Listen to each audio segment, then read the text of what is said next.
fie team memamro. Nti abrewa no so nko na wo fie on ti edi mirika ba ye na chese musie. Omo ma light off nti omo so kane na ma eja no e ba ye ni chese enti mu na de ye ba bia na ne se ye ba ye ho nyina hia chese eja de mu musie wo ye no hia enyeye enti no ye nkra ye gese se wo hwa light ne go off na ba ye no na de sa problem nyina it's a modern no some na say I know thing sanka o ye wa ha ya kire ye say time we ye be call it off here who say time we ye call it who go ba dia na say bibia no we ya wo ye call guys say ye new source ya adwe ne ye dey ka it ye sra say bibia na ban ni bibia no ba dia on kan kire ye anya say say na light of no ndum ni tie ah o mon kire ye e bia network no be off obi anim see ye off na time we ye be ba on ne ye it's yesra mo omunye bibi mfa ho na ye nhwe ye be ko why say me adipam ne me pamade ana ko say through that week never say this week cramp no wo dum light mentimi ampamade Monday Tuesday esana eji say obe night obo night nso a ebedu anopa no ntimi nya adwuma na ko say ahode na do ye adwuma anopa ko na ewia no o de akɔhye nyumre nti esana wo ye week na ko say adwuma no anya crown ka ye den me laptop repair or cycle naze dumso ninti amadwuma is slow obi laptop background now fix it or say testament who say bibia ye adwuma ba be testament light ni ho 20 min testament who say aye na say nyi tianaze na say amadwuma na dey is slow ama bibia didi kura say adwuma ne match the first na light wo no dumso ne dey a higher pa sisi a mem ye dey light no in a store refrigerator near the aye enam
It's a CCM wow.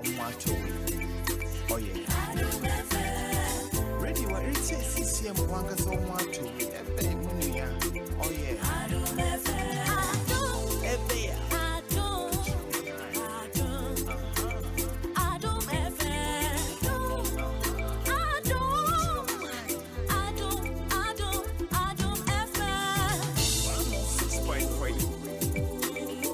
106.3 Adom FM 106.3 Adom FM one tell you what catch your nine Adom FM one tell you what Adom FM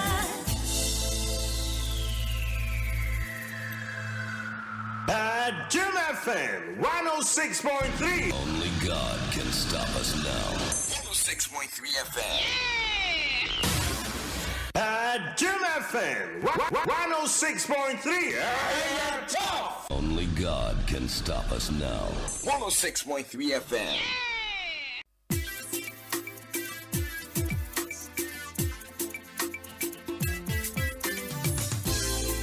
Radio it's a CCM 112. Oh yeah. Radio it's a CCM 112. Oh yeah. Adom FM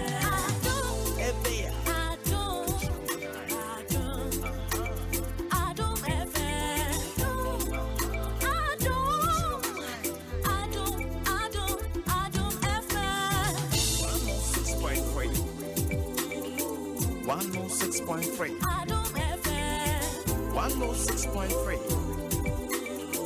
106.3 Adom FM One tell you what Catch your man Adom FM One tell you what Adom FM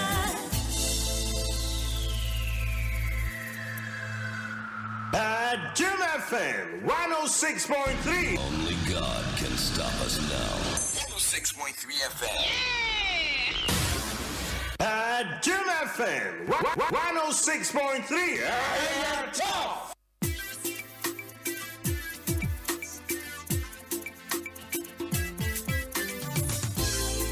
Radio it's a CCM 112. Oh yeah. Radio it's a CCM 112. Oh yeah. Adom FM. Adom FM.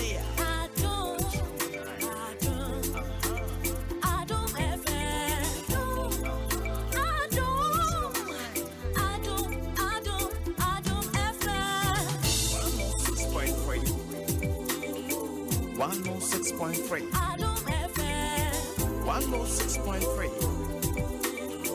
106.3 Adom FM One tell you what Catch your man Adom FM One tell you what Adom FM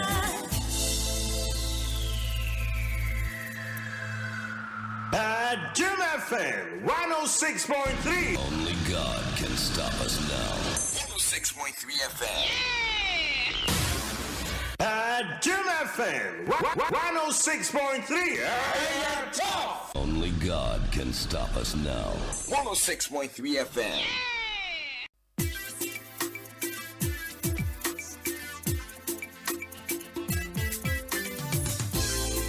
Radio it's a CCM 112.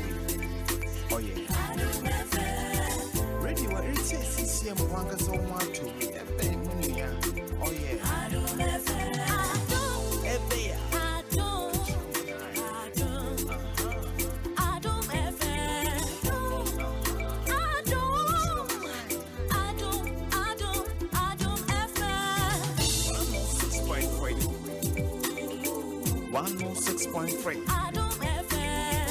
106.3 106.3 Adom FM One tell you what Catch your man Adom FM One tell you what Adom FM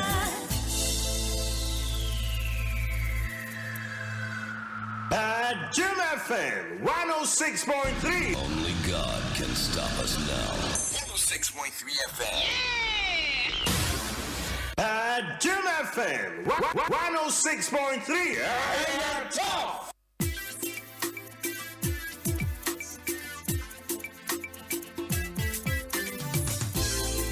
Radio it's a CCM 112.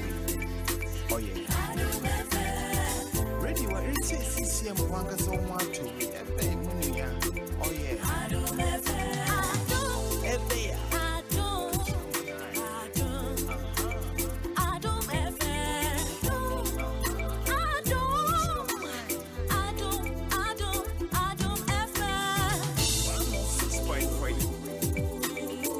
106.3 Adom FM 106.3 106.3 Adom FM One tell you what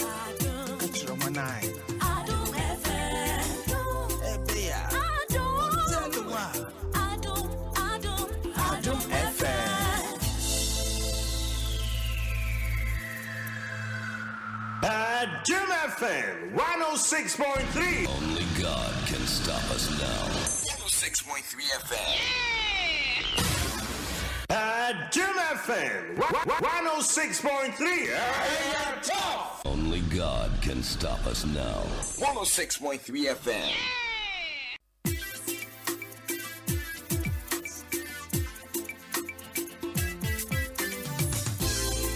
Radio it's a CCM 112. Oh yeah. Radio it's a CCM 112. Oh yeah. Adom FM.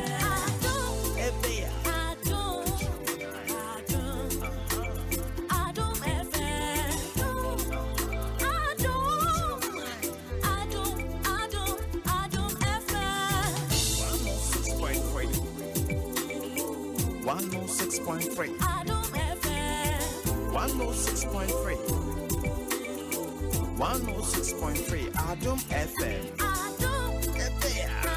One tell you what, catch your man eye. Adom FM. One tell you what, Adom FM.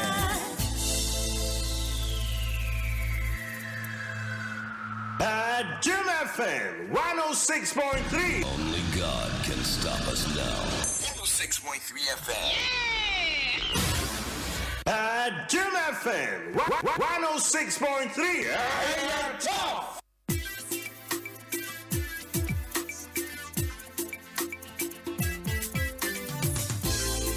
Radio it's a CCM 112. Oh yeah. Radio it's a CCM 112. Oh yeah. Adom FM.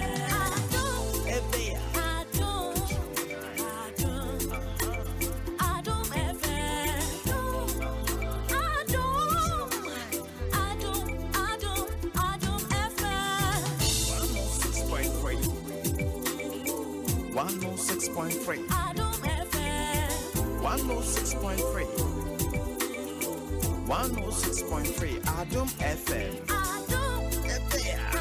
One tell you what, catch your man eye. Adom FM. One tell you what, Adom FM.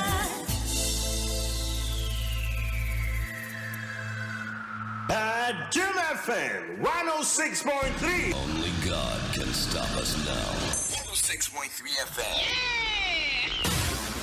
Bad Jim FM 106.3. Only God can stop us now. 106.3 FM.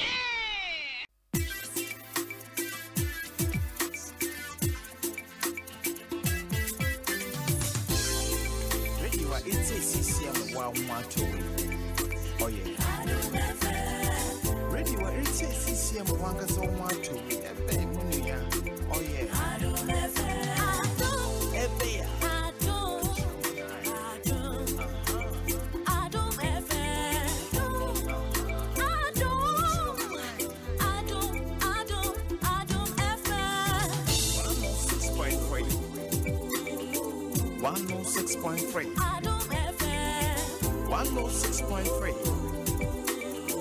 106.3 Adom FM. One tell you what, catch your man eye. The 1 million question ya obia ebisa epa no ye eyese, what exactly is happening? Yakasi ye dumsiesie na negusu esiesie na say dumsiesie na wie na bibi na sabebo mu biem. Because nchiremu na ba to be honest. Ne nimsi ye maame ya wo ne de enwuan no. Ne ehwe nimsi ye nka ne yesiso ye fiefiem ye nwumem. What actually is happening? Charles Oforia, policy analyst at Africa Center for Energy Policy. Mamene Charles Ekodi Ekbo. Charles, good evening. Good evening. Bokodiye. Charles Bokodiye. I'm not Boko na onse. Ya de nyame ase. Mona enyina woden kan ya wonsense moti ase. Opare buame anti ase eye die potepa na ekoso. Okay, that's it. I believe the power sector for Ghana I mean, for the past years, from government up to government, it's something that we've been talking about for a long time, and we've been going back and forth, asking ourselves what should be the solutions. And as an institution, I mean, we offer a lot of solutions. And challenges here, ye facing a bit me as well. No, na share challenges here, Nancy. You could see a combination of factors. I mean, there are several factors. Nina akabum emma de yesi so no ye esi. You know, let's start from generation. The OSHA generation, I think we've had a problem with some available capacity. Not necessarily say capacity now you install, but the ones that are available. What we know is that there are some power plants that have gone under maintenance, giving their maintenance schedules near Adom. And once those power plants have gone under maintenance, the power plants like Amandi, a power plant like Tapco and then Chico, no. Once they go on maintenance like that, now that means they will not be available for generation after that time. Now, another issue also has to do with fuel. On the Ghana, in thermal power no supply a very bigger portion of virgin natural gas, and when gas is not available enough, and as I say, demand for gas, supply meet to demand now. What we do is the meet to augment our demand with liquid fuels, right? Now these liquid fuels comparatively more expensive to pay than gas. That is why every government we deal with tries as much as possible say we need a home from liquid fuels. Now we're concentrating on gas for both environmental and even economic reasons. That is number two. Now, say how to get the money to buy these fuels also becomes a problem, because if the fuels are expensive, that means that there are some power plants that will be available on maintenance schedules and so how are on the fuel not their power plants will be a problem. So these two key issues allows for governments to shed so much megawatts of load that also impacts your down Hano. And to say if at a go we are shedding let's say about 300 to say 500 megawatts of load. That's on the average our peak load is about let's say 3,400 to 2,600 megawatts. Over 10% of our load is going to be shared, and that is a bigger, portion of the power. Say that power offer a significant portion of the country would go off, right? Into these two issues, the inability primarily of us to procure the required fuel to augment what is being supplied, becomes a very big issue for the power sector. And if you drill down, then it comes back to who is responsible for revenue generation along the power sector value chain. Ebano say their obeji bills now obetiano, their ability to collect the fuel and their ability to collect the tariffs are here now obetimide then exia omo value chain mukano na yenye bi nso dia tofu or no. Those things are very, very important. Into say yes as kana then Aban will have to step in, right? Into almost every month Biana Aban spends about 250 million cedis in procuring fuel, in propping the inefficiencies along the power sector. Okay, right? Eti Chase, ya beba sa part no. Baby actually yemu be adwin kakra ayese. We share on the debt list of Electricity Company of Ghana. The major debtor is government of Ghana. Yeah. Why is government not paying a car or DECG? But we'll be able to find about 250 million Ghana cedis untimely interventions. Emma yisi se omfankoto omo kani audo be and supply ma Ghana this year. I mean that's even a portion of the challenge if you look at it. You see, the ECG problem has various dimensions. The fact that there are losses in terms of what we call the commercial and system losses. Now, system losses as a result of if machines, technical issues. By all means, there will be certain amount of losses. Commercial losses as a result of power theft, right? Power that cannot even be accounted for. The government tariffs that have been collected and have been built but have not been collected. Now, the reason why ECG cannot collect those tariffs, I mean, it's something that ECG should. I mean, they will be the best people to answer. But the key issue for us really is how is ECG, would they be able to stop these commercial losses from taking place? The fact that people are doing illegal connection, the fact that people are spending power, are consuming power, but they are not being billed. It's one thing when say I have been able to spend and you're billing me and I'll pay. But it's also another thing when say who spend you who say who spending. Now can say say chia. Right. So those mechanisms around the utilization of power and around the power tech that increases your commercial losses are very and you you're saying the other things that we are seeing. Sir, now ECG as a company also does those things, and the magnitude of outages now cannot only be attributed to that, because up to a level of over 200, 300 megawatts of load, up to the extent that, large portions of the country do not have lights over continuous periods of time, cannot only be attributed to, we fault, we transformer issue, we cable issue.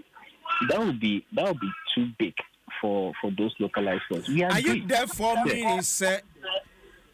Either Electricity Company of Ghana. If there is a system outage, not a grid fault, you see, statements coming out indicating this is what happened at a bulk supply point.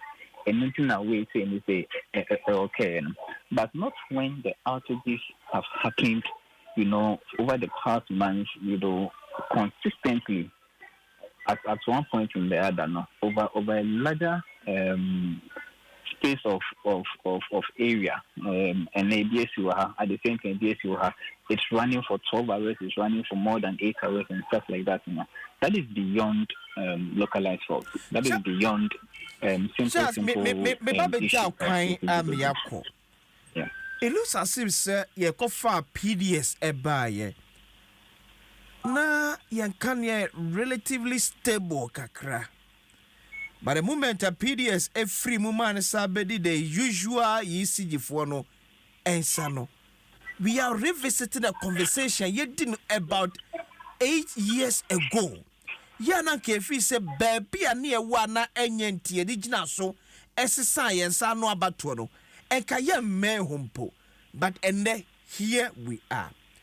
Is it incompetence? Ena ami ababedu baby ye win. Ana say yen shed anti yen fan share Electricity Company of Ghana ye.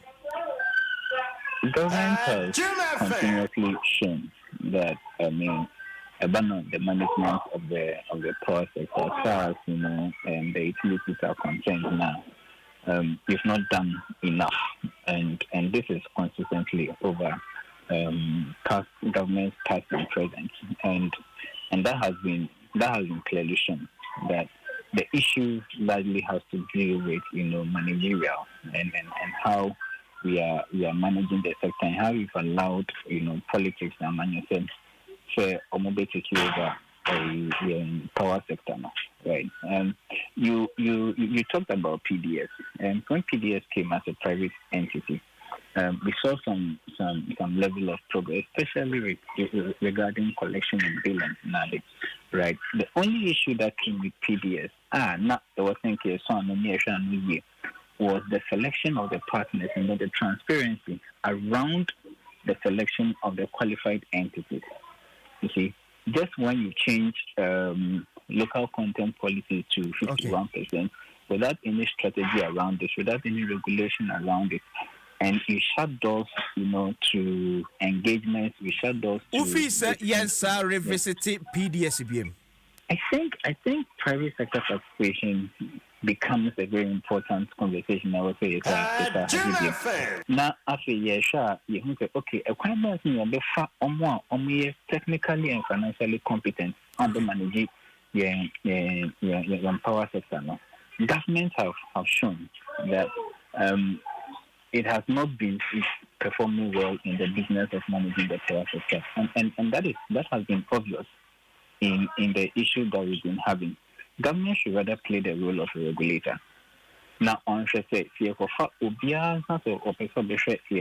power sector, effective regulation, PLC can do that. In regulating the affairs of the entity that will come.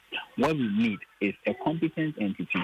They are a bit more technically, a bit more financially, a bit more. And you say, government will go and take any other entity, with the minimum like the way we did with the PDS, issue, especially the Ghanaian part, that allowed even a lot of the bidders to even leave the bid. But if you are mindful of those things, why is you also obey handle? Why will you obey handle? Not both the confidence now, obeying a handle, and that is what we've been advocating for. So this is the time we revisit the conversation around private sector participation, and it's a very important thing now. But just a better CPN, you so that's it. For Pediam to send a policy analyst or Africa Center for Energy Policy, Charles Ofori, and I'm to send and Kumana. Good evening. What is happening in this country is very serious, but we should stop blaming President Adom Akufo-Addo. Mr. President is doing very well. Our main problem in this country is John Dramani Mahama. He is causing all this dumso in our country. Kwesi Amweni Edwefri Asamankese and the Dubai. We say Kwesi, good evening. The true difference between NDC and NPP is clear now. During NDC time, they were truth with the people of this country concerned the dumso. But look at what this naive NPP are telling us today, lying to us and still asking for our votes. Wow, NPP wakukodro. SK Frimpong, anyway, ebai. We say, I am highly disappointed in Nana Addo Akufo-Addo led NPP administration. It's like the NDC is more democratic than the NPP. Thanos, the sea, man, who didn't boy and pacho, yana, what they achieve. We say, good evening. Please ask the man speaking on ECG, what research have they done about the new meters ECG is fixing for us? 2 weeks I have bought 350 series of ECG credit. They are killing us. The meter rounds too much. Emmanuel Kwabi, and so anyway, a buyer. We say good evening, Akwasi. Keep up the good work. We are still watching and listening to you. Piaga, and so the a buyer. And in your comments, our Facebook. Obey me, Ashe. Obey now, Shebia. Yeah, not what Shabo be so, and you be Ashe. Adom 106.3 FM. Adom 106.3 FM. Yes, Adom. Baba. Wabekam sa. Ewo Fijumo Penboko there. Nango Adom. Biaboko. We are sure say Biaboko. Oh, I don't know my boy. When in your koi at the 7 out to an answer, son, when it's here. Men, dear, son, it's here. Son, when it's here. Okay. It's a many abrin, many band mania cocoa pamo. Dear Namonia Bray. I said, dear Quesudia, well, on it here, Chairman. Dear Nessie. Edica, no mean chia, admit here for. Okay. Any are your four, Omania da ya, Omo your Facebook. Okay. I don't quite cheap, auntie, you bet here for you now. It's for Joseph. And that's it.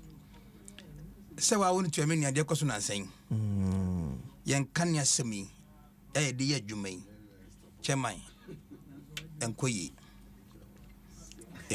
who area ben mo kokomimre ha but misate alajo okay deɛ na man kane no enko ye yedum ne kafe anase yedum a eche ansane aso ama wo chairman bi efie kra de yedum kra de a ise de da ma de eche wow yedum time be ya ebi etundu no nsia anopa okay ise bi next day morning anopa ansane aso ama mo ansane aso ma ye openi ready o ye sure na wo ti fie se me ye me ofie okay se me obusua ofie Jim FM. o abusua ofie a mo so drink kane ne edi dwuma tom na ka cho se yetimi dum kane ano anopa no nsia je se adekia no pa no nsia ansane aso de ama me da me sorry ye me nantem okay bia me sorry kra na yedum kane a afi fane bo aba the fane call na afi yeshwedo fine so out the afi hu ase edey mi free ase ewo alajo enye won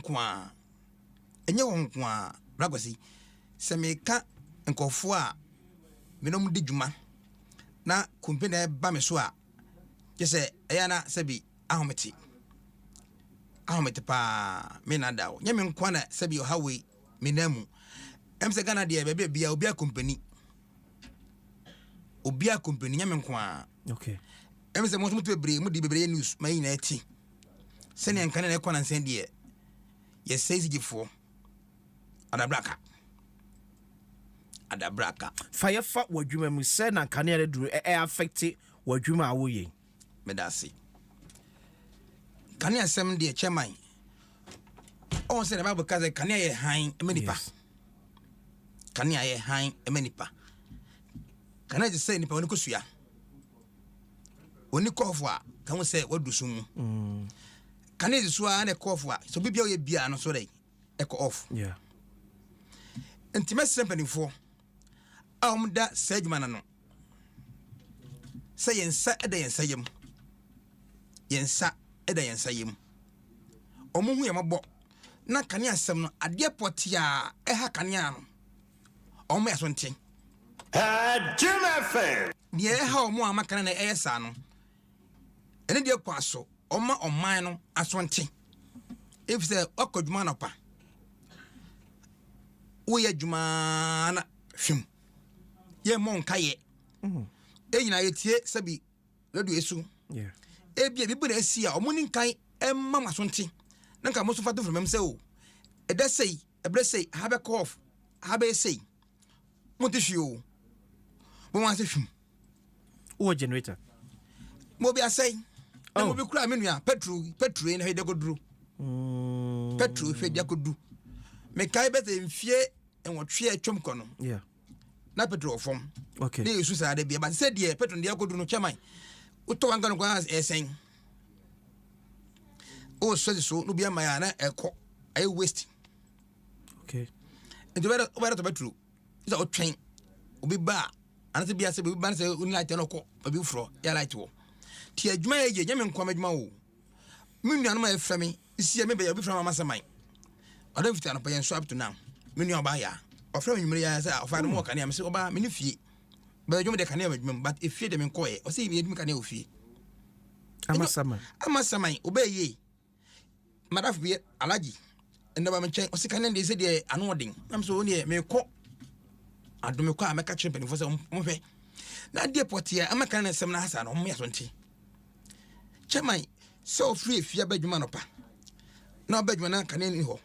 Obada ya dwuma na yi yeah and as wa ukokwa na de na wanko yeah enti ade port ya ekoso no mpanifo me asonte yesro man ndie mu yesro mo pa sesama nipa eyiwo ti especially wo hodom no eba for ana eba na mpacha obana sekane ni ho obetena ho na no fede ye okay enti fede de dwuma eba fede na memenda yeah me so machine ape anapa no we dey look pan menyanka wo yi menyanka me de kwai half me de kwai na sa ka de fidie de kane tri ho a me so ya na edum kane ano me so ya na edum kane ano o so machine so me so machine me de afinum tro me sena film You need to try and them. And was say, hey, what do you mean? I'm a say on Casmaba. So, mean him yentia air cosa, Blackossi. Sebi, yen na man penny, and I do not too easy jano. Okay. Energy minister. In Yanapo, your fan up, Eddie Yanapo. Because of me as one tree. Nam also. And you have said, can I be called for Hannah? Me manapa. Okay. No man that Jumaka cloud mine. Say, a Benjamin, and Mr. Confirm myself you, or met my friend of Latin Mumra. Now, my bedjuma, Nakanino Medjuma. Tikana 70 Bracosi, a D in the penny. Let's a baby a waba bedroom more pay. Timetable beer, your betcha say, and then more walk cocumlemle. Your best summer beer, and you mre no sia, you could see at the chain on sia. And an opano sia, you could see a real dumino. It will beg my name, say, may beg me free sabre, copim sabre, say sabre and baba yajuma. When we are not canon. Every say, Ebian of Papa, Adom, Mrs. Papa, me could be with mammy. Okay. My fucker be judgment, canin ho. Medej man manai. Ebia on Tyria, Yabia or Tibia, so kind, and about Tibia Medina, a fucker be duya, canin ho. Medej manai, Blagosi. Some kakabra me kwa masona mene Reginald Senyiga CEO Adma Reggie Real Clothing Equity and Kwedi mi boni ye de. Reggie Regina. Yeah. Edini mi boni ye. That's Reggie Real Clothing. Okay. Yeah, dum afidie no wa chinima me na ma me feedback wa. Okay.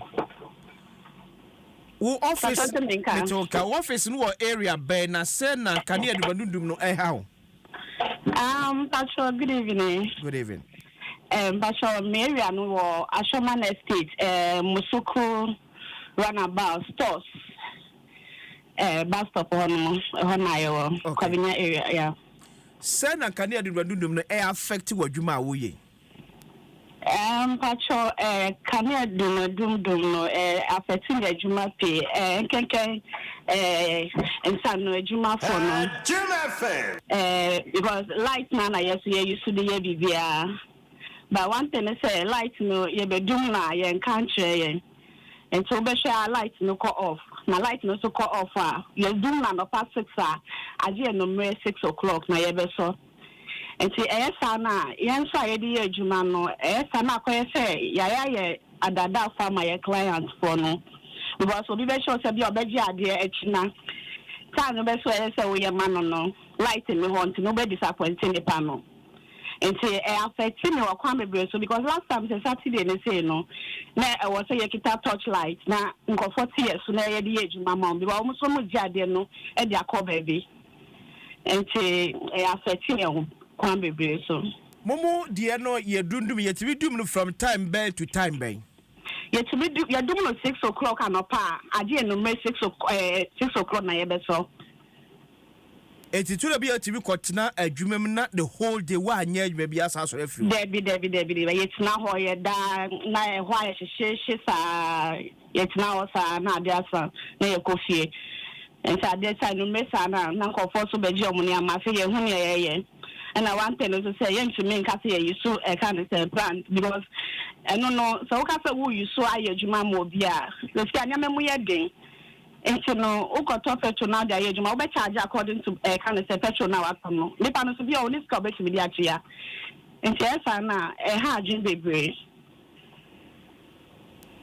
Let's say a casu de se mubo yo. For how long and our area no sad na koso say ye do man no pardon siana enumere no siana aso de amamo. Pastor, by 2 weeks media sa net here. And I be why say you dum nene e china so ye bedum adechi ye bedum de bia ye dum sa to so sa. Say continuous by 3 days and upon no sia to enumere no sia. That's why I say any man. What's the area by? Musuku. Ashoman Estate, I can't say Musuku.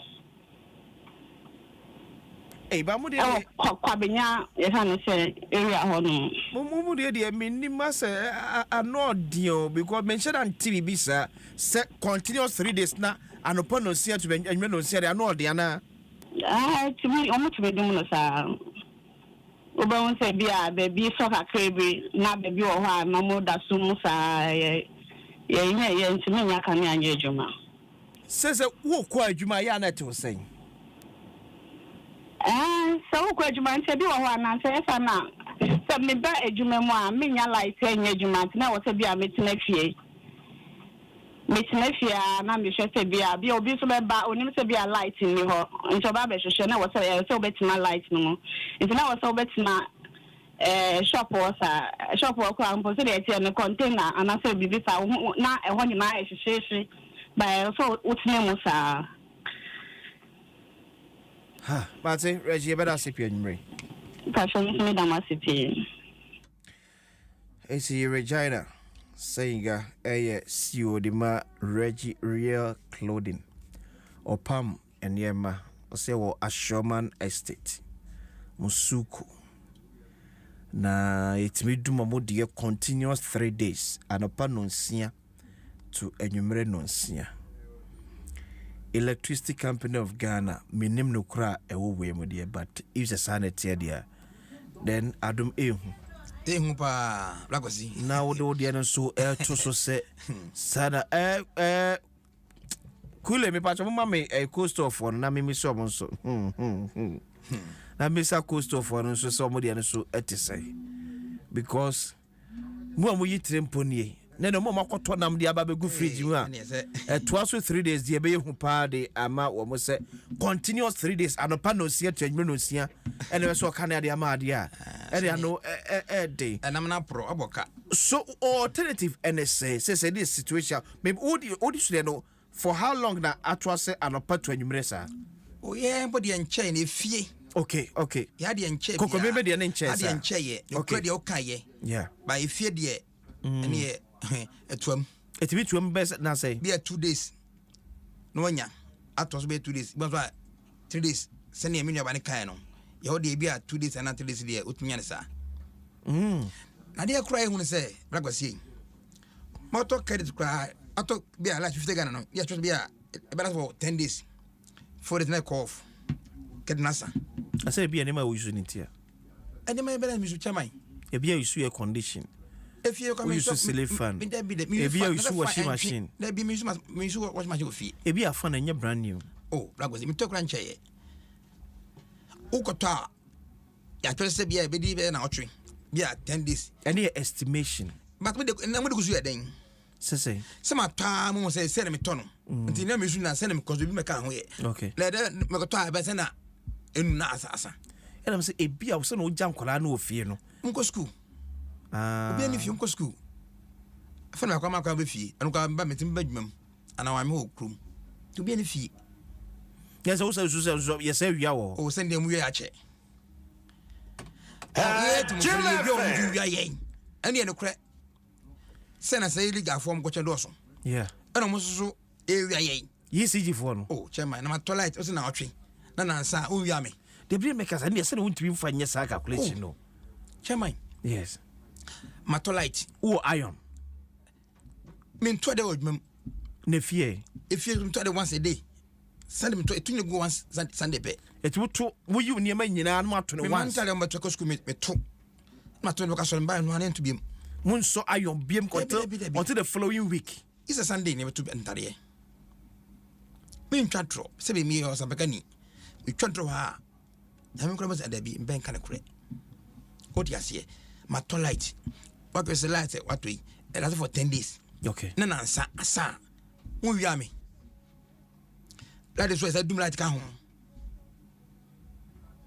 oh unti be se mpanifo ya om da ECG om na ni wo mo okay ndi e ka om na ebo mudin okay mpanifo se di jawa na da so awo ndi e da jawa dia pese ma dia di jawa enyi ma ye me be light wo am ejuma me no be ni asem yeah na me be light ni ho ma betre shimu sa na waso na anajo ame mpache wanajo onko fie ma misa pani bi asemesesi opani kodwo poko eye obi a wabenim de ewo enwroden kanea enwo ensensemi osanso ye NPP pani pa me kodwo me wadwo good evening bro yeah good evening boko de Bacho boko yada nyame ase eyo ngonwa se obi beka cha se continuous 3 days yedum ne kania anopa ni aso no anwire no sia ene de ama no o se ebe me wawa yeah me pacho enye me wawa is ebe mo ebi anipa no said ni light do more of ECG for business contain ne kania 3 days ni edum no nipa ni edum ne kania 3 days pacho for ECG for but me be sad but koyomu na monte enwode kania ase process be ne namu ene adwama ma de nam ye ko wi akire finhia miensa finhia nan emudum so ekofa time te ba emu line bi ne nam anase we de eye different kra so me nya da ko starting ko mo free de one starting na ko starting free obi a ne kania dum 3 days and now they about the there is no way obi kania dum 3 days because it be a problem ye ko mo kroimu it be a maintenance problem be a cause na ne kania dum 3 days. But be anywhere in the last 6 weeks, crano, you do momokania, it be 2 days at Wasokra. There is a generational challenge. Ya teach the Muya Bohu del Group, ECG force about the cancer. So can you do more? There is also a localized problem, almost 18 levels, which is transformers are overloaded. Look, your baby to say Malata, a good new town. For a very long time, no more can injure so because cable at that form. Them say problem about engineers or one and say no my yourself to about almost for a period of like almost 2 weeks, no money can that problem in the Malata new town area. And then when you say a problem about yes, I saw no and until no more can do. Intimate so be can you do more? Remember, now I can say, oh, Abia, na buying a you can do Kanya. That is ECG for the Malkanya. Timmy so, be a can you do more? On free ECG. For all you know, maybe our transformer and a blow, and I say, oh, localized problem. But if you be now watching in Sia 6 weeks at Chibano, there has been some maintenance of machines, maybe. Nigeria gas are in free Nigeria, no more maintenance. Last week Monday, no more almost started my gas no. 80 no any weekend in our names baby people crowd can ya end. No and then Mingusa idea costing idea. But over the weekend almost everybody's light was on. Intimate so be can ya 8 rooms a day work 3 days, 4 days and yet problem na ekoso and amane kania dum 3 days. Eti na de na betimi ama obi kania dum 3 days se bia omonko special homa na de ama omo no na ehwa attachment na mana koba ne sa. Minya no minya ECG engineer ofre 0302 611 611 ombepa be share adkonta wo kania na dum atwaso endamieza. Because among be bobo areas be or BC or ye be Ponkatamanso and important be so or ye be canyon yamitu ye be. Since I know you be can you do. Or you be amity. Until you be can you do that way. Ah, or you be amity. Can you no say or you be can you do that way. Also, please, a question here. Tell Mr. Kwajopoku he should make a background check. No, but I live in OEB. As you mentioned OEB, fortunately I live in OEB. Yeah. So where the Ben OEB can you do 3 days? That's OEB can you end to us about 2 days, Crada. But you also 3 days. I make us say, yeah. Last week, I think Thursday, the light was off during the day. Friday, I think the light was off during the day. That was it. The whole weekend light and go off, and then the whole day light and go off. We didn't empty. All this area is under Dodoa. Offshore district engineer, your friend is Dick, Billy Trick, Unimipa, the Bian Janifon, so Massa, me face call of Massa, you do mechania, then echo so, the Bian district engineer or Dodoa. In the area, had here, can you a bonny private friend? Or just Miss Ramo, Mamma Yang, Assemno, the anyhow. I know you have to say there is a challenge. There are some machines up to about 800 megawatts. And you hope to say a year Juma, you know, more maintenance or more Juma, Mandi, Tico, Taco, MC, Ninano, or a honor, more air maintenance or more Juma. build a year peaking plant no almost machine back or almost year one juma. You go so in penny for the weekend or my penny as well for ACI the manical buying baby better sumono. Inti Yabopayo Ubia Ubicana some all hands on deck. Almost share I see Sayomanano. But then say little bit person mufa holiday home week about. They are trying to make it seem what is not.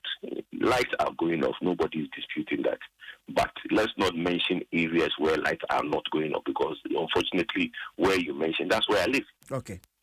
So, Kwajene, Obi Eshasi or call it for say, you my timetable, a very premature, Anna. As some of no care, then I could pay that. I light no crowd, be can you do me or see too. And then I saw my timetable for the me what you see. Say ubika see my timetable you bet me could you poku say me feel say timetable now see a call for who all call for timetable because look it's not even about the residential customers, it's about the industries.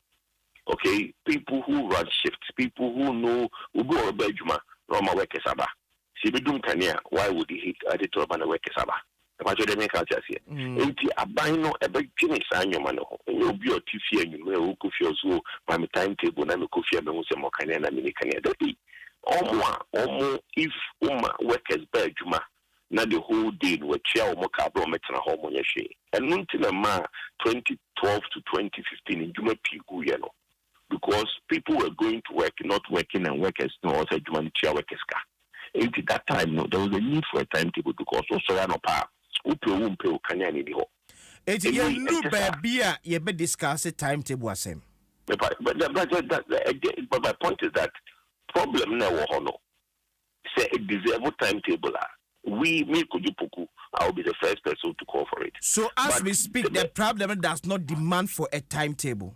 But as we speak, baby, how can you do? How do we even give a timetable for an area in Dunkania? Kojo, wa penny bit menimua or no ye barbering shop. You are no so HM say and me cry ye casacran important mua ye can was some ye dum cania. Wababet and you do mecania or sine. And no, you do mecania. Ne marata so se marata enu like si a na man start here and from do mo start here me start as me kan from do mo start here we see new town to Malata but me cause as a notice we see new town to Malata na omo underground cable problem nim se ne ye wie se adwuma na me start no wakasa sa se na me de hyase me pa cho wokai into bit Malata no se ne kan ye dumia also engineers know say if they are affected by that problem or they are not affected by that problem because I know that there's an underground cable problem in New Town Malata area.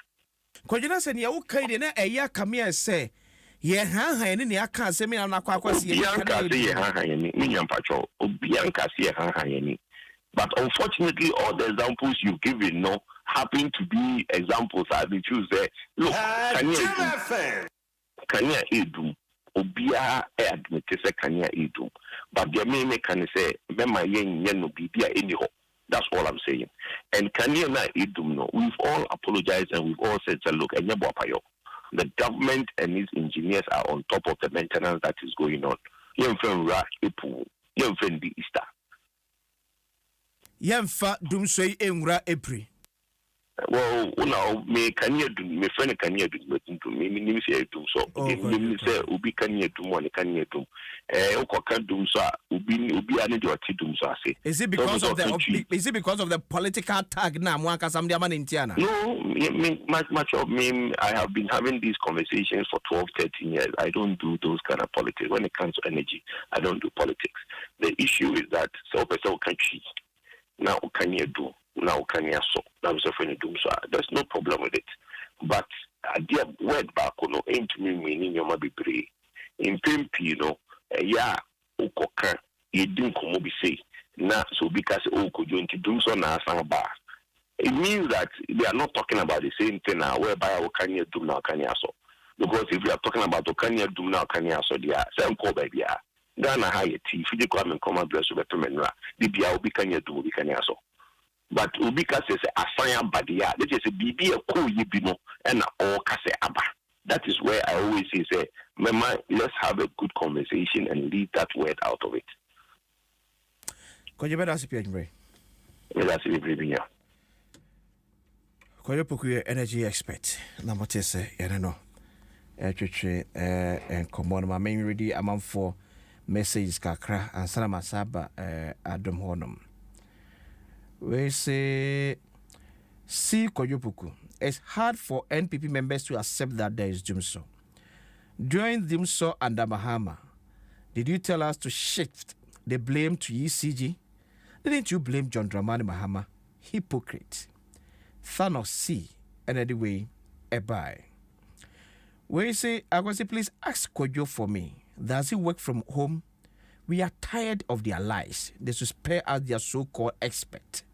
Brandy and no Edia also Eddie buy. Mahama was bold to admit that there was doom so he will fix it. They even planned a schedule to inform citizens, but Opana and his communicators would deny and refuse to give a schedule because of the political attack they themselves gave to it. Ghana under Kufuado is a mess. Okay. I was see come to Tantra Hill. Dumso sa Candy baby Enna or also anyway bye. We say I please tell them to keep defending till they found themselves in opposition, and they should go and defend there to Chiakai NPP, SK Frimpong, and so anyway by Adom. Minia medasi. Media mesem papa Kojo Poku. Okay. Oh, when the malata nuta when we say we be. And I dream be Sergeant Do or Nestlin. You have a second doom. Wow, say Malata and Importemon. Watch say Omudia underground special challenge. Ya penny 4 years now, so Nimpocracy or Cassayumre or Motimi SCC Momo area. So see, I am fair engineers. No, yes. Honestly, sending them on fair moon some Viviana Moonway. O see, I'm friend, but me from the family corner for corner. One more number. Ufra crowd, other friends, no man, my friend, it be free. Ufra, I say, it was a polo see one, no better home. Polo no be no man home. Obey Joe, you look from no being home. Ufra, I say, please, can you give us the phone number every day? So, when they say, Sebi, and me a from fa, ono, Penibino, or from fa, also my boy, a brisado, from fa. It will be a number. Friend of the machine. Not pick you. Okay, to the best. You best happening for Ghana in Ghana. Eh, mammy, I am on Sabina co a chiwa on May 20. Near Nayanso. But a small harmony to do. Chamai, some harmony and Kawana Becca. I did so Ukumi. The man Tiamoa. 100 times Ubikumi. No wokum. Mpachu Kanyano, Wodia. Matafri ho. Na the same day in Mafanya, Unkumi. Or so challenge you be in where you do Nicania twice 3 days. So to OEB. Yeah. Or Penimu, the Hodum Fray Ebasomano. Oh, how? Is it a bia? First, none of Musono. First, none of Musono. Who had a sick and a new crowd. Then jump in Fortico. Sabi me, Mintobi, Misu de Benedum. When I'm confident on Mammy. So it means Mum can crunch there because so operate be done in Mukatso say, or be an obit me for the past 6 weeks, you're doing the Kanya to us so 3 days continuous and that's what boy. Jamai, me patron dear Quasso. With me, Frank, my frame in your banon from or Amasamine, obey yen, why? Jamai, Sabi, me type and tragedy. Wong, dear high Ghana for say. No can add dear my ye. No can I get ding, and my ye. 7 minutes we. Sir, I didn't cost a minutum. I mean, Hamia, Messo, Black was sincere himself. Says in her, make a show. But ebe out this over Yatum. But it was Sebi, in never doesn't dream. Moon can a crunch a ye.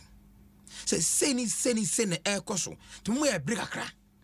Be a cousin, Ufra, I say, we be a 700 edition. But you into Kwanda. Or money to the beer, say, I be fan. By Bukan and now some biati. But Tommy Ducania, Yana Subia, once I want is oh, habedum. Before Antibium. You know, Mrs. Decos is you.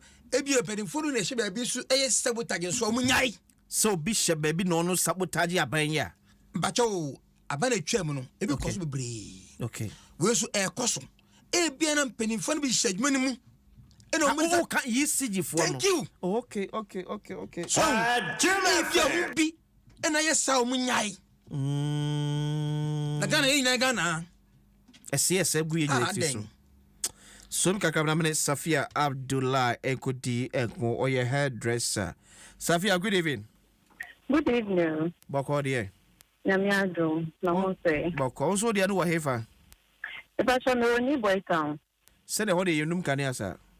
Hey, Mister, you do me the beer. And I really could say, almost doing around the 11 something. Almost on the 5:55. And almost on my end. Jim FM. Yes, so 11, yes, so the 5. Also, I'm doing 11, no matter the 5. I almost on the 5, yeah, 5. Never, I cannot 6, I'll go 5 something. How often a tessie? If I shall say, a tessie, sir. A tessie, bears away in it, dear. I try it 2 days. If you are like, say, the next. The whole day, they like, but the next day, they didn't have day. Okay, that's a more than 2 days, 2 days. Oh, I do 2 days. Say, I do and then no, or should I make me answer at the same time? Okay. As at the same time, so. Or how about Nanya or Juma or yes, so as a hairdresser? And how dear, I'm not a brave. Because the customer of the basso obey any tea. Or about so by washing, you be used to light me, they are washing no. When you light me fine yet. You know the bro on my salon you used to light me, DBR. You not light me and you so fine ye in your mouth. If you got now on a light me, I call off only generator the end and no. But I was legend, Mr. Abra, Uncle Nashi, no what and they say, a Juma Biamba, and yes, sorry, bye. Last week, that was Saturday or Friday. You do light necessity and a part of me. The time when you must start saying yes or a banana lighting work. Lighting what is my age, my tears, when age, my the whole day. None over no. What's it? Where I say? Actually, it is Safia Abdullah. No. Okay, Quillen Patmamo Frere Obia Bim na ye phone lines into. No muso muti a fear mono. Was mana can't see and aim the pa me atua and also 0302216561 0302216561 and at 0302216562 0302216562. Me pacho, how often you do mo kania? Yem fa no kre nya adwuma na kire ba bia wo. Yem fa no kre enya adwuma. Enye so obi e ka se yedum de yetina so bebo ha oni abeka se yedum de. Yenum na pacho man ka se yedum no. Na yehum pampanfo adwemra so no nko betimi afa so be sese e de amaye. Ba bia edum ne yenka, yenum na me yenka. 0302 216561 and 0302-216-562. Bet me a friend. Na also abaso. Hello, good evening. Akosintia. Alaji gado yentio. Yo, Yankupon kamu. Asala mbe posu no mamentia me Vice President, His Excellency Dr. Alaji Mahmoud Baumia. Na amentia Bernard Dalabanda ni Mustafa Ablami. Anukre nyamina nukre ni media. Na amino kasa me wakaswa. Afona menda. Na by last 2 weeks na yakini dum kaniango from Anupa akwa bim anajo 11:30 12 and 7 yebenya light yɛnyɛ light no so a from anopa 8 going yɛbɛdum kanea no but yɛwura week wei no mu ɛnyɛ yɛdum kanea no anopa almost kanea no bɛyɛ around 12 in the afternoon ɛmmerɛ kakra bi almost adum bɛyɛ sɛ asaf na ɔme ne wo kasa no yɛsa yɛma kanea yɛgyina kanea mu na ne wo kasa no nti mbɛsrɛ ghanafoɔ yɛabɛto bi da ɔmo atoma ayɛ nti nyinaa yɛnyɛ abɛsɛm ma aban no. Bati Brass, hello, good evening. Hello, good evening. The patron is an Afro free. Hello, good evening. Okay, patriot you. Sorry, Mata. And yes, Omudu and Neta will take Omodum. Omudu and Opa. They say, and you never said no master. Every day, I see. Say hello, good evening. Hello, good evening. Me patron is an Afro free. But your friend mess because everybody has it. Mercy at you. Me patron Monday cry do me off, but Yamia the Momaso. In chair, I've been said, yeah, everybody has seen one of Mudumia like they had a horrible one casa. And there's some money 24 in casa. Hello, good evening. Hello, good evening. Hey, what is someone able to me? Never see. Yeah, I'm certain the account. Can come on to him? Ubian can come on to him. The American say, Mestre Dubik. So, no union in Casano. And what's up to me, Barbon? You know, only media for Mukambum Ya Juma. Many look at the Ricotopon. A woman said, I say, I'm still Latin that you so. And looking like you must say, we forward to me yet. For media for Yamaka. No, why? So the doctor bet me about also am I? I'm telling you about Samuel Kuna, Reverend Director. Say hello, good evening. Me patro, Mr. Fred. The call has been put. Just order me to hold say, Mr. Ofra. Doom already set no. Na eme feedback wa. Hello, good evening. Yeah, Kofi. Me patro na free. Eti say. Boko. Your family John me free Laura Powers. John me patro twu free radio. I mean, Kunya we na mentia on radio no. Twu free radio no. Minia. And no kwani say ECG and a clear for no.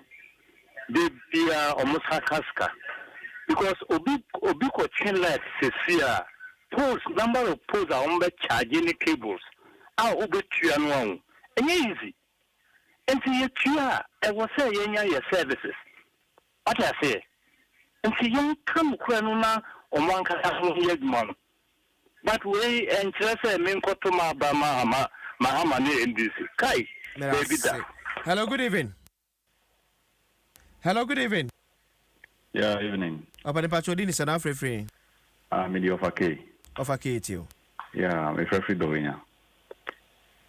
Okay. Now, light in the means to me is light the age mapa. Now, the way you answer the light of Necosupa, Minada. And the only papa Casana also or no light of Bianco. Ebia or a peninti and our own son about a hadier. Light of no cosupa, Yelusu, a custom messenzo. And Tinia Hono. Kajan ni only a penintinama or Uhunusan. Also, or be or a dodua or Uyan or Omudum light and Wafreno. Omundumanka or Befrenana. Okay, but I see. Hello, good evening. Good evening, Boko. Boko, now, so I'm free. The Joe make a Joy it you. Antino me pacho we dey be sure in community me pacho antino awa mpanifomu from somebody do so say be mo twantra adantino mo so presenters mo twin kansi o mo nim say me nua ne wo kan nya no kure dia na koso count dey nti eja just wo ti kuro mo habi me papa kan nwa boa do ibi na be o so me nya so ibi e na o te fast house enyo ibi na o te oh enyo ibi o say ye mpanifo no mo kuro mo ano Sadia bi wo se nko yi o ka pe o se o kokuma se kohwe ne aye ho o kokuma su beda zo konkan kohwe enu bi no mo ye no ana aye so mo ka so mo fi se o mo nko na mo ti kuro mo se de ana onim se oyibi ono nko na eti oyibi ono nko na eti oyibi me da me junior nse mo so ti ahwe sa ni wona mo ye no mpanifo ni MPP mpanifo ni o mpanifo ni communicators ni nkasa obi ha obi se o se oba o so o ye hwan doctor o so o ye hwan o so ye hwan no be kata so nsem o ko mo kan kwa eye nkofo wa bu fo man go fo ko bu fo MPP party ni mo nti omo nya sa kasa basa na omo ka radio so no ase bi onu kwa no ti kro Ghana obi ande bi onu kwa no ti oyibi onu mo so ibi abere I was a money. But I see. Hello, good evening. Hello, good evening. Good evening. Me patro didn't send after free. Patro did the Francis because I feel like my ECG. Yet you. Patro, he also baby I see how he was ECG office na no kasa sampo no de bia de tie bia mo dum light wise. Mo amoti ECG yet anu mponi. ECG ni office ni nimpe na eti but adiba chi no na dum light. She be we obetina hit musa madiasa enti isi for a plan na mudi eduma sisi de enti omo se nyoma ne ma ye de bia e top the network so enya eduma enya kakra to say enya from man boy Mate bedas. Hello, good evening. Hello. Good evening. Now what is it? Bako da odi so free. Your friend Dr. Iman free tama committee 2. Doctor Etio. Me da si be ni kwa ya jama ye kasa yesu su promotion kasa se ne kasa se ne bufuo ne ye no ye be politics a o ye politics a o be wu da politics no but as I say prayer o ko shegu no watu mi kadwa na jabo wudi kiki bo ase na wati afi na bo na waje abo no wchi yes politics ye fa but se ne ye mfe ne politics hwe nya o kikan du so na asefo na ya ba se ye ne o talk credit na asefo na ya network ejimi ni na mai ko na menum ko mi network in there, to be frank, also we na minister dey wo transfer come intentive na ye solve problem na do so na dey nya we ne do so na ba e fault na ba wo de wo e ya ba say enfunso na ba to mo rectify bi ama ye eti wo ma okoma ba na ye ya si se nya se ne ya so nkwa na tiga na na net ya mo hwe de ma ba ni aye ma wa ye ne ya ye if you say do so ba ye ne former president mama tam any say me we to compare na ye okay we to compare na ye da bi ya da. Hello, good evening. Pacho, good evening. Me patro didn't send after free. Pacho, mama say one say La Paz. Mama Etio. Pacho, papa na okasa ye no mo nse ye before. Kasa no mo nse no man kasa se ye before. Ye the light ye juma me pama de. And if it can up like 10 something no mudu mo light. Who area ben na pama de no. Me wo La Paz nya me cha junction the high sense office one. Okay. My do like to see an opera almost on around almost 6. It's 5 minutes to 6 almost so. See, has about time and call for goodness. So, my family dance and I'm the man called Eddie. Would do my light from last week, every week. Last week, I'm doing can like that 3 times. You buy a better not to sign as a renewal coffee. Then, okay, can't say a new Dumusona, a do or see a venison. Yantibro for choose, so yante. Hello,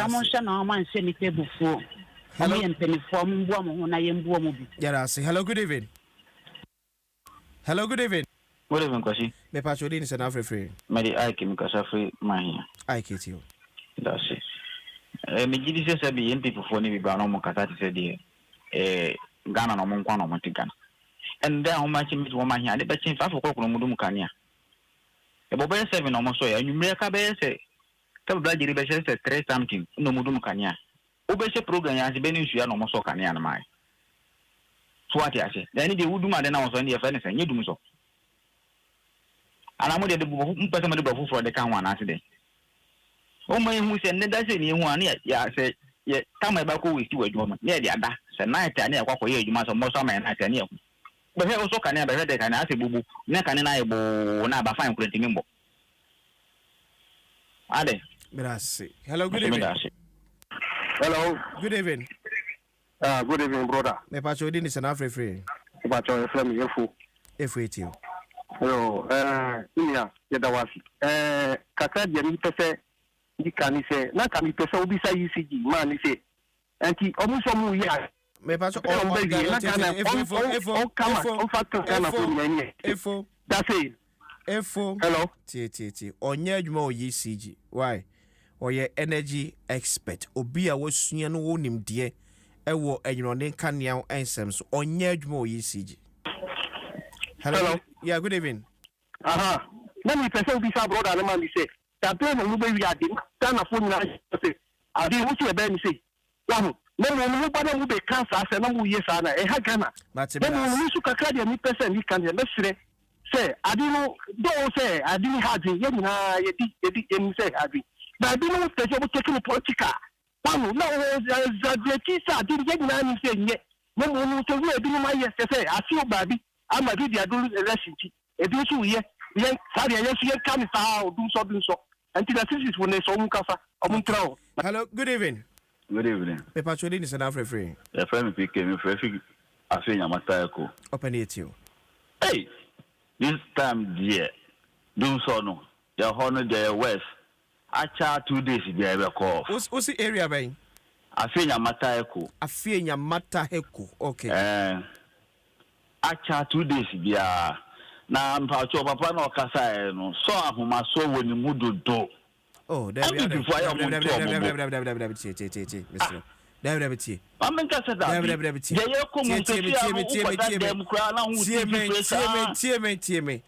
Nyabote can how I will go through elbe and I make can say nempen fo hu e komunu e dum so mo ka e dum so sabi e ncho ntare obi hu o man na e wo mu ye to kan ansa na ayusu wan koto a untumi yusu inti ade na ye komu sesi ano eye de ye face no ye face too much ade mate na so ahoma so no too much Mera say hello, good evening. Good evening, boss. Me pacho din say na free. Pacho Kwame, Adom boy, Chelsea, Adenta, housing down. Kwame it you. Depending on who phone share or local producers. Yes, sir. Yeah, question idea. How I join power. Hello? Yeah, it's you, Fachabe. Yeah, how I join power. And yes, sir, you're plenty for say. Obi dear by and yes, a doom so. Obi dear by, yes, a doom see. I can't show me say.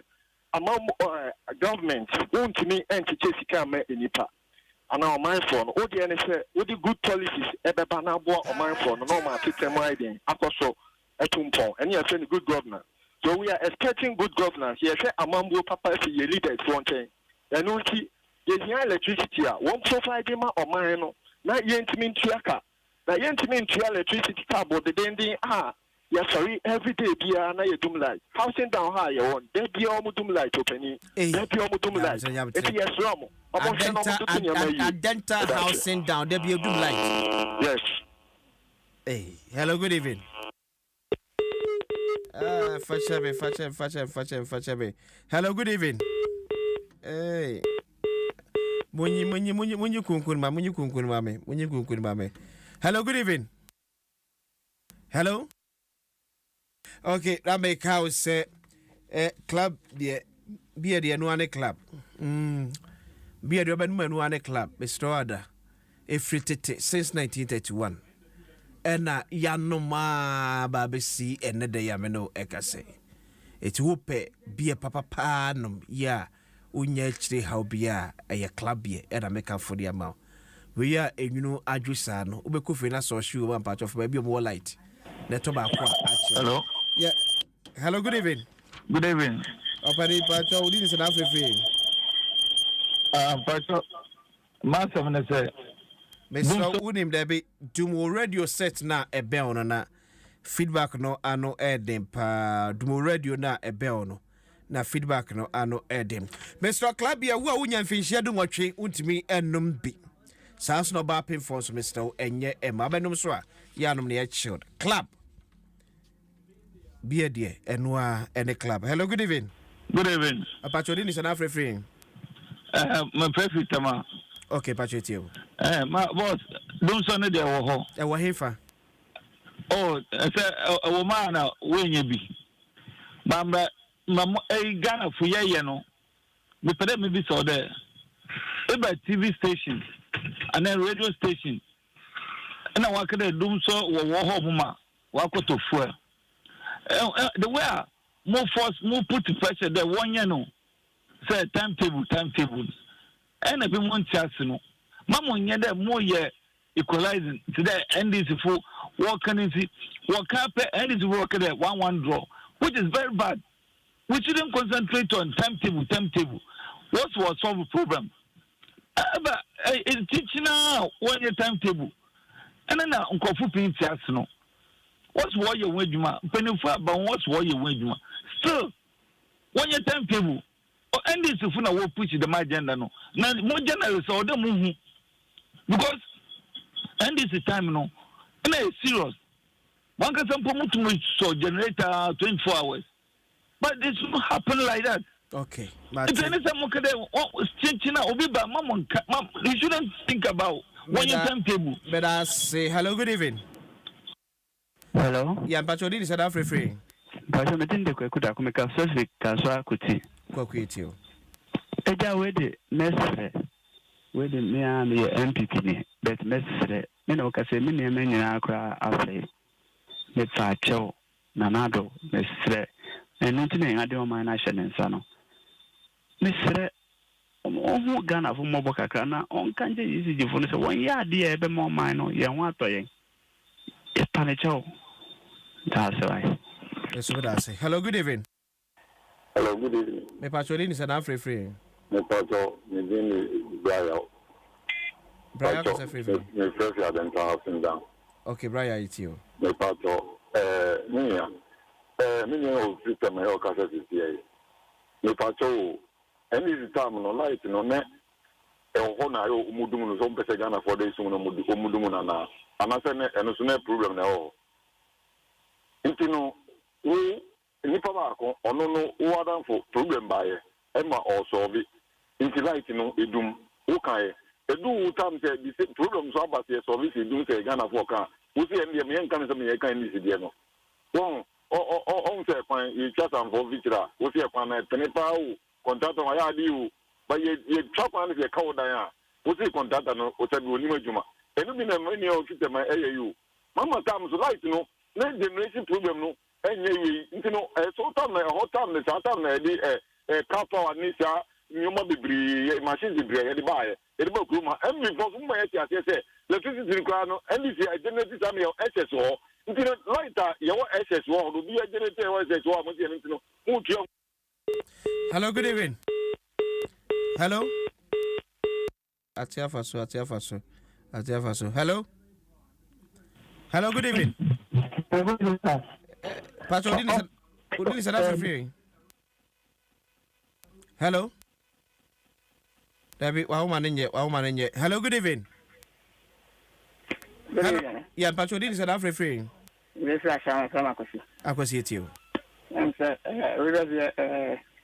you walk on it. Also, no Ghana for a series. That you so much and maybe a chum. Because I am pushing around the beautiful. And then the end it happened. Who are born to the house. We are going to go and tell them now, we see them. And so you into the answer. And you are Ghana for a station of Cram, the mother class. But there is a move do so like to highlight in any nation.